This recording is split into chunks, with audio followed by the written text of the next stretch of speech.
Greetings and welcome back to our Harvard Classics lecture. This one is number 12 over Thomas Browne's Religio Medici. We end volume 3 of the Harvard Classics with this classic text, Religio Medici. The translation is usually the religion of a physician or the religion of a doctor. Written in 1635, published in 1643 for reasons that we'll get into. It seems to be apparently that there were a couple of surreptitious editions of this one that were sent around, and because that was the case, there was some decision made ultimately in 1635 to go ahead, or 1643 to go ahead and write this thing down, and it becomes what we'll qualify later as a bestseller in all of Europe. It's quite fascinating. I want to pause though for a moment. And I want to introduce this text by making an observation that we've made before in 303, but let's say it now. At the very end of the 20th century, and by the way, you can Google this information and find out for yourself, it's fascinating.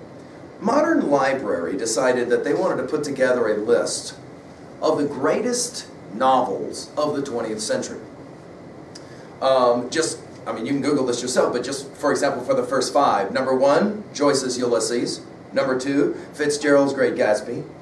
Number 3, Joyce's Portrait of the Artist as a Young Man.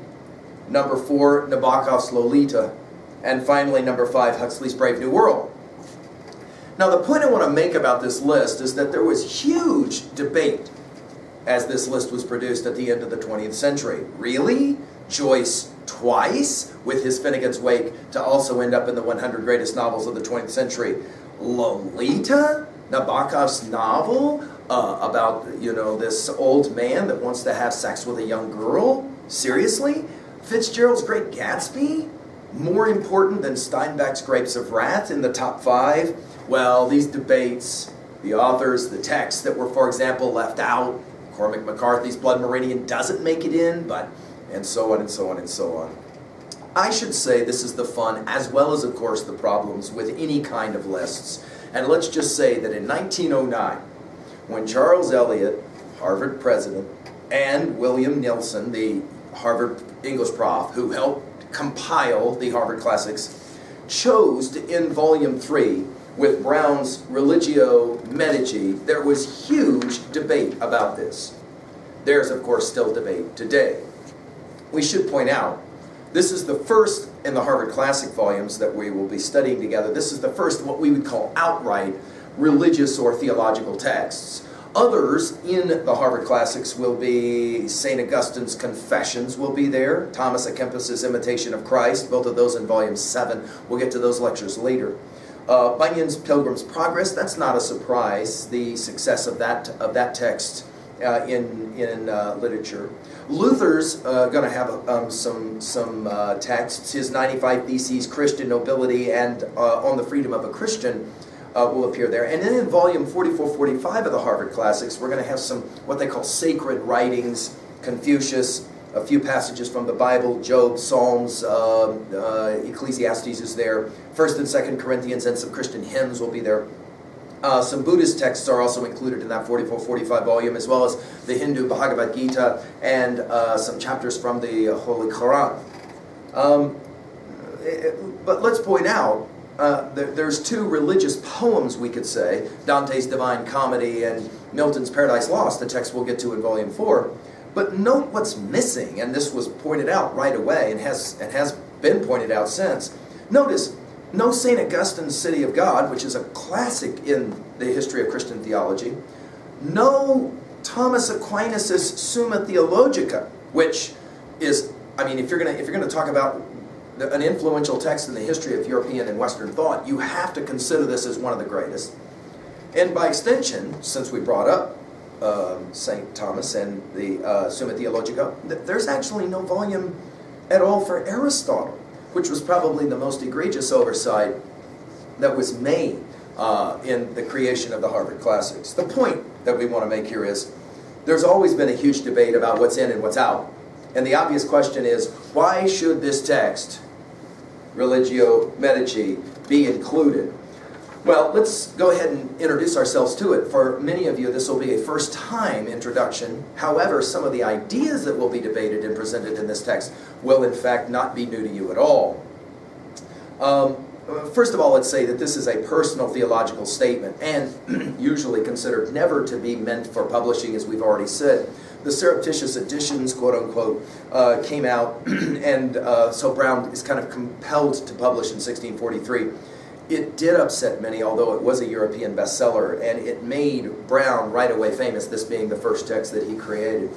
Now, before we address this text, I'd like to cover some prior knowledge. Remember that we define learning as the capacity to connect new information to old information, and I'd like to spend a few moments here covering a little bit of ground to help us get ready to not just read this text, but some of those other religious texts that we mentioned will be a part of our Harvard's Classic Study. The first place I want to begin is actually with Socrates. This won't shock you. As Socrates reminded us, we have to define our terms. So let's play the game right now, and let's talk, for example, about some of the terms that inevitably come up when, for example, we do a text like Religio Medici and other texts like Augustine's Confessions. First of all, let's begin with religion and the word religion. It's, of course, these terms, these words are going to be very inflammatory today. But I think it makes sense for us to at least have some working definitions, so let's play the game. First of all, for your notes, there are two approaches to the study of religion. There is what we call the apologetic approach and the non-apologetic approach. Let's talk about both really quickly. An apologetic approach to a religion is to argue about what's right or what's wrong with a religion. Okay? So, for example, if you know everything that's right about the religion that you believe in, but everything that's wrong about all the other religions, that is what we call an apologetic approach to a religion. Okay? Making some kind of defense. Apology, back to our Socrates and his apology by Plato. There is, however, a non-apologetic approach, and many students of religion fail to maybe completely appreciate this, which is often why we can get into some of the fights we can get into about religion. A non-apologetic approach simply says the following. What is it that different kinds of people who practice different kinds of religions believe? And how do they practice that belief in the real world?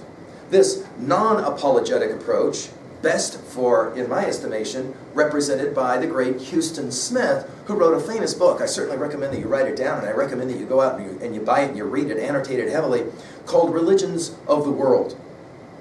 In my estimation, this is one of those classic texts that you should have sitting next to your study area. And, for example, if somebody mentions to you a certain religion and you don't know very much about it, you can just simply go in there. It's not that Smith is going to argue that you should be a Hindu or a Buddhist or a Taoist or a Christian or a Jew or whatever, but rather, what is it that they believe?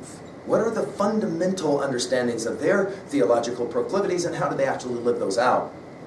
Let's go ahead and say it now that we've crossed that, we've defined those terms. Let's say it now for your notes. Browne's text, Religio Medici, is an apologetic text defending Protestant Christian theology. Notice we have to make the distinction between Catholic theology and Protestant theology, although much of that theology is in fact the same. Much of it is, of course, quite different, and here we're going to get an apologetic treatment. Now again, the question will be, why does this end up in a text, a collection of texts in the Harvard Classics? And I think there's a number of possible reasons to give the answer to that. We'll mention a couple of them even when we get to the biography of Browne here in a moment. The obvious question here is now the word religious or religion. But let's point out, I've known people that say, I hate religion, and I'm like, well, yeah, but think about what you just said. If you look up the word religious, for example, in the dictionary, one of the definitions early on is to do something repeatedly. That is to say, if I do something religiously, I am doing it repeatedly, intentionally, over and over again. Of course, if you have formal observations of sacred practice, we of course understand this as the great religions, of which of course Christianity is one, and we will obviously be treating it in our text. Secondly, if we've defined religion in some kind of operational way, let's now talk about God. This is of course always a debated term, but let's go ahead and get out of the way the observation that often the debate will have something more to do with our inability to actually define the terms, right? So, for example, often if someone will ask me, do you believe in God? One of the first responses is, what do you mean by believe, and what do you mean by God? let's go ahead and define those terms, and then we can begin to have some kind of conversation about the question, do you believe in God? Okay. For example, notice this. No one ever asks me to defend the existence of ODG. Although often people will want to defend or debate G-O-D. Now the simple observation that we're making here is that if God actually didn't exist at all, then the three letters G-O-D would have the same semantic value as O-D-G. Obviously they don't. With that in mind, let's just go ahead and point this out. God clearly exists, yes? If nothing more than as a word. There it is on my whiteboard. Okay. Of course, God can also exist for some people as a concept or an idea, and for others as a reality. This is, of course, going to be the debate. So the real question is not do you believe in God, but rather how do you believe in God? As a word, as a concept, as a reality? Obviously, the word is in existence, and it has some kind of purchase, some kind of meaning, and ODG does not. Now, the point that we should make here is that by the Renaissance, and Browne, of course, a product of that English Renaissance, there is a struggle, or a tension, we might say, that's going on already, and of course, it's right there in the very text that Christians will read the Bible. Remember now, we're talking 1611 and the publishing of the King James Version of the Bible. And of course, it's already right there. Think about this for a moment. There's actually two views of God that are presented in that Bible. What do you mean two views of God? Well, there's actually lots of views of God presented, but there's at least two views of God presented right away. Follow this and think about it for a moment. We will see this, of course, this tension being discussed in this text here in a moment. One is best understood with that famous verse from the New Testament, John 3:16, for God so loved the world. God loves. And most students will say, I get it, that's an easy word picture for me.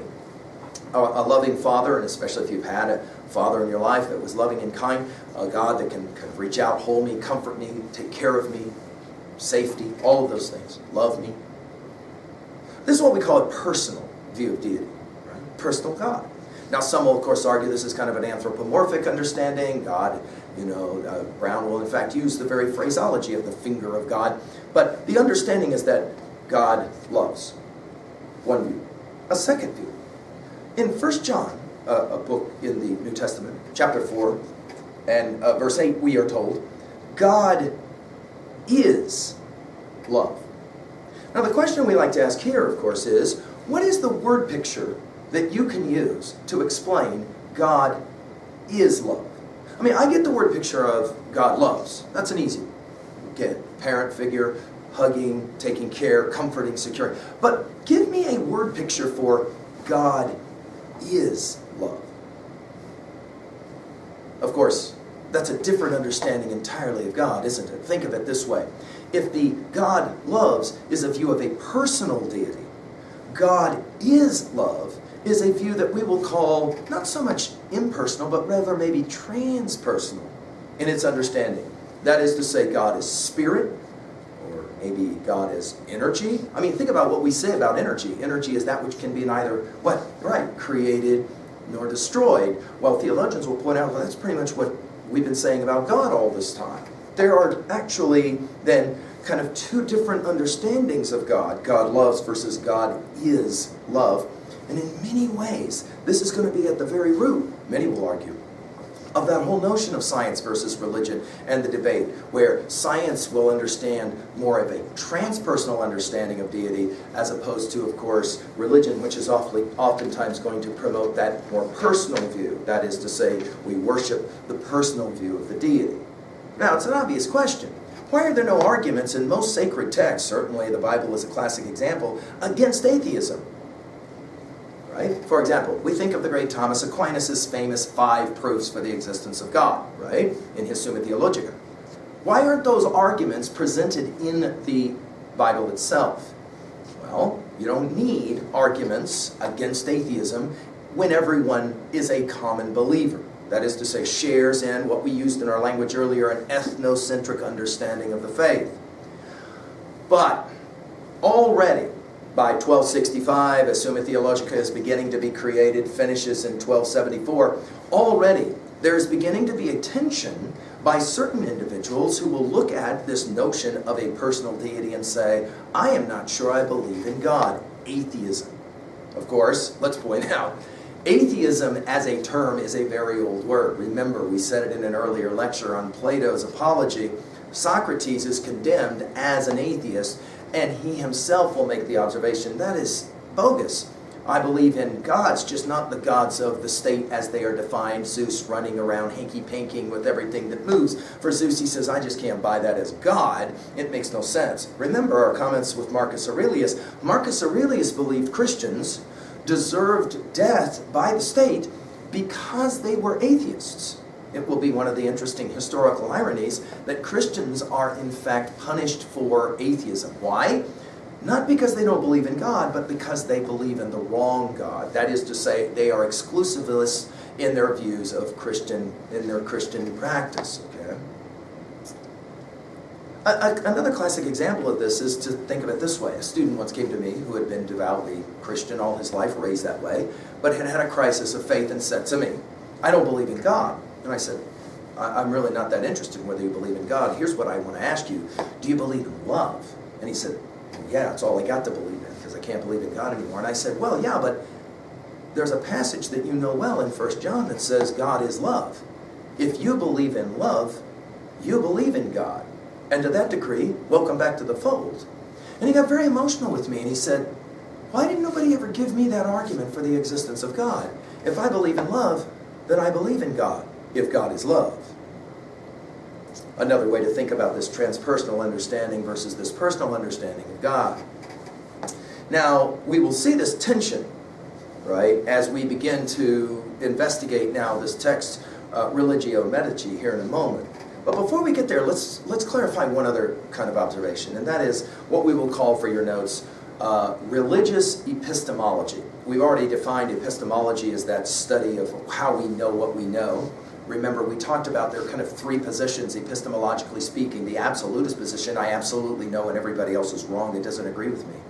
The complete opposite of that is the relativist position, we said, that says there are no absolutes. But the performative contradiction says, well, to say there are no absolutes is to posit an absolute, ergo, obviously there's an absolute. And the relativist position fails. We commented that that middle position is what we will usually aspire to as students and as scholars, and that is the fallibilist position. I think I'm right, but I could be wrong, and that's why I continue to investigate my ideas. Religiously, we have a similar kind of paradigm for your notes. An absolutely certain individual is what we call, of course, a theist. An individual who is absolutely certain the other way, we call an atheist, a here meaning not. But then there's that individual in the middle, referred to often as an agnostic or a skeptic. We should point out historically that with the Renaissance and then of course the scientific enlightenment to follow, you have a greater number of individuals who will begin to posit that skeptic position and then ultimately that atheistic position, and the great atheists of the Enlightenment come to mind, Diderot, Voltaire, Hume, and then ultimately in the 20th century, the great Bertrand Russell. All of these are going to challenge the position that Browne will take in Religio Medici. However, and this is the reason why this text was controversial, there will actually already be some questions that Browne will be raising. Here's the point I want to make as we begin the study of this text. How about challenging yourself to be curious, to have an open mind? For example, a student once said to me all the things he didn't believe, being raised religiously, and I said, you've told me all the things you don't believe, now tell me what you do believe, and more importantly, and we'll say this at the end of our lecture at 3B, what do you practice? What do you actually practice? Not what do you intellectually believe, but what do you actually practice when you are out there living in the normal everyday life? Browne's going to have a lot to say about that as a personal statement. Let's resolve to enjoy, then, questions. I know students and people who, for example, tell me that they know absolutely everything about Darwin was wrong, and when I begin to ask them questions about Darwin, they have to admit they never actually read Darwin. Or for example, people who tell me that they know what's in the Bible, and I will ask them, have you ever read the book? And they will admit no. Or for example, the religious Quran, the Holy Quran, I know all about the Muslims because, oh, have you read the Quran? No, I haven't actually read. Can we just make an observation here? Before we start condemning large numbers of people and their religious views and proclivities, wouldn't it make sense to actually sit down with an open mind, non-apologetically, and read their texts? It would make, I think, for a whole lot of understanding in the world if we just simply followed that simple fallibilist principle. Before I condemn an entire group of people, I might want to read their sacred text. And by read here, of course, we mean those three levels of reading. What does the text say? What does the text mean? How can I relate to the text? We, of course, can always then find ourselves enjoying any number of kinds of questions that are kind of going to play around with some of these very ideas we've been playing with. For example, in math class, when I draw a line, we call that a number segment, right? A line segment. When I put arrows on the end of it, of course, you're going to tell me that's a line, and the arrows mean that it goes on to infinity. I put a line down the middle, I put a zero above it, and what are you going to tell me? Oh, that's the middle of the number line. Numbers going to the left are negative numbers, no numbers going to the right are positive numbers. And I will ask, so you're telling me this zero is the middle of nowhere? The middle of infinity? Well, of course, the creation of the zero is a fundamental moment in the history of mathematics, as you know. But our point here theologically is that the same argument is often made. Many will posit that God is simply the zero and the line.